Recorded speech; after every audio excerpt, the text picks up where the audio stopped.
Hey, my name is Shanshan. I sell art on shanshan.co and specials on eBay. Today we're going to review Like a Boss.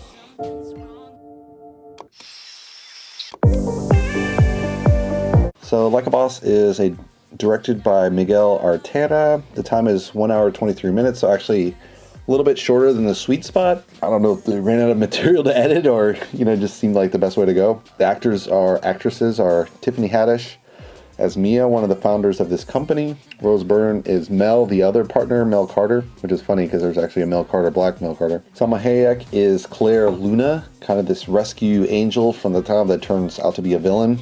And Billy Porter is Barrett, who is also kind of one of the co-founders with Mia and Mel. So two high school girls, Mia and Mel, they grow up, go to college together, they're best friends, and then they found their cosmetics company online, and then now they have their first store. But they're kind of struggling to pay the bills. They've gotten into like $400K in debt, and they're like, oh my God, what are we gonna do? They close the store, go back to just selling online. And so they're really struggling. Out of the blue, shows this guy is sent by Claire Luna, who's also this really popular cosmetic brand, kind of at the more multinational level already. She's like, hey, I'll help you guys out. I'll buy half your company, and then, everything will be roses. And they're kind of like, one of them's like, oh, this sounds great. Another one's like, I don't know, kind of skeptical. So they're debating. They say, okay, well, we don't really have a solution. We want to keep going forward. We'll take the risk that, maybe it might be more hassle than we want. So they join up with Claire Luna, and then later, it turns out to be their worst suspicions are suspected. Claire Luna is kind of stripping the company, stealing some of their best ideas, forcing them to do an approach they don't want to, that's inconsistent with their current brand. And so it's just a nightmare, and then they have to get rid of Claire Luna, but she already owns 50% of the company, so they're kind of this quandary. So, looking at it, it's kind of a cute one-time watch comedy. It's a girl comedy, basically, kind of a chick flick, or maybe you go out on a date night. I don't think guys would go see it alone per se. I mean, I did because I'm a reviewer, but and I like Tiffany Haddish a lot. I think she's a really funny comedian. So, I mean, you might get some guys going here and there, but it's going to be a hard sell, I think, to a lot of guys because there's not necessarily the balance. They do have some male actors that are supporting actors here. They kind of back that up. But yeah, I mean, it's always hard when you have female leads sometimes. Sometimes they can do really well, like say Wonder Woman, but Wonder Woman had Captain America on her side or whatever. So, it's not really,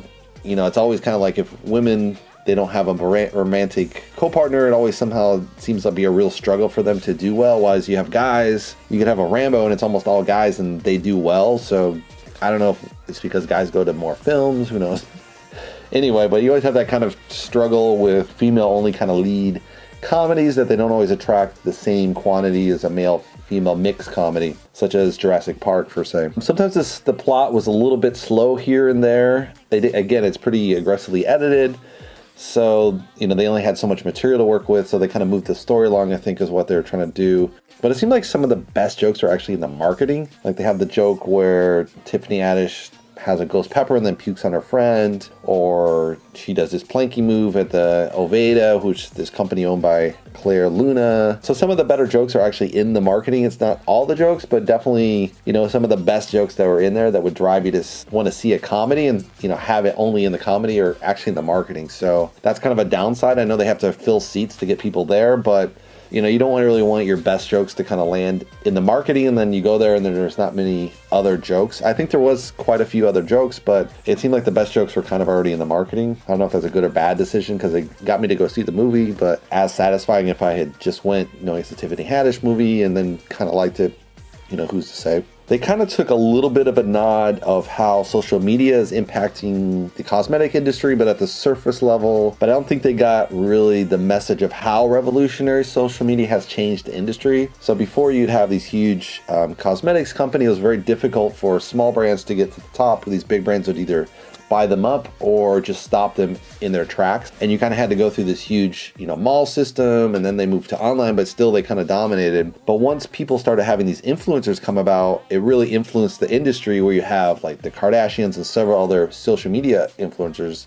Their videos are like this, and the major players like L'Oreal and everything, like no one watches it versus the influencers. So these influencers have an outstanding amount of power as far as the marketing advertising dollars of these cosmetic companies. The cosmetic companies still make the products and they dominate from that side, but the real marketing power has switched from those companies to these social influencers. And I think this movie touches on it, but I don't think they really got that switch. You know, these are Hollywood actors kind of behind this. They just got kind of the high level, but really the industry's really switched over. And I think the film could have been a little bit more funnier, and if it was more on point with where this cosmetic industry is now versus where it was probably in the 2000s, 90s, kind of where this film kind of seems where it sits, so to say. But yeah, I think if they would have had a little more social media savvy there, that would have kind of made the plot a little more in tune with 2020 versus a 2009 or 2005 or something feel to it. It's fun to see, how these two members go against this huge power player, Clara Luna, and then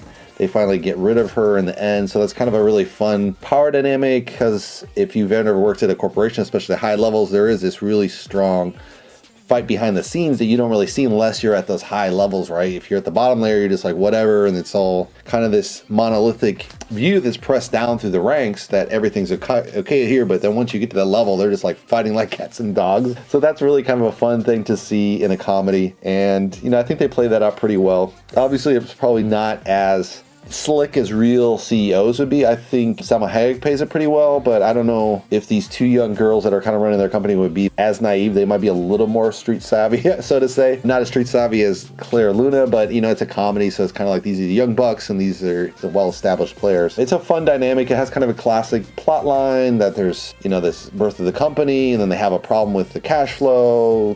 They got this angel investor, they think it's great, and then it's a nightmare, and then it's completely disaster, and then they have a resolution at the end. So it has kind of this classic story formula. So from that aspect, it works. I'm not as funny, I think, as Night School. My wife didn't even want to go see Night School, but I like that better with Kevin Hart and Tiffany Haddish together. I think that's really cool. But again, it's a pretty good comedy with Tiffany Haddish. I think overall it works pretty well.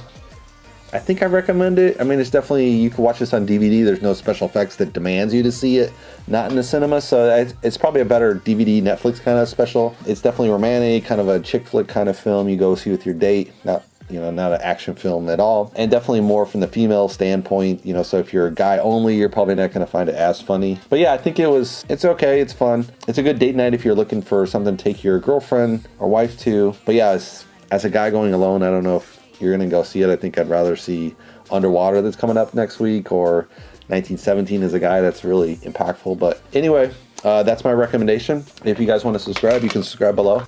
And I'll see you in the next movie review. Thanks for watching.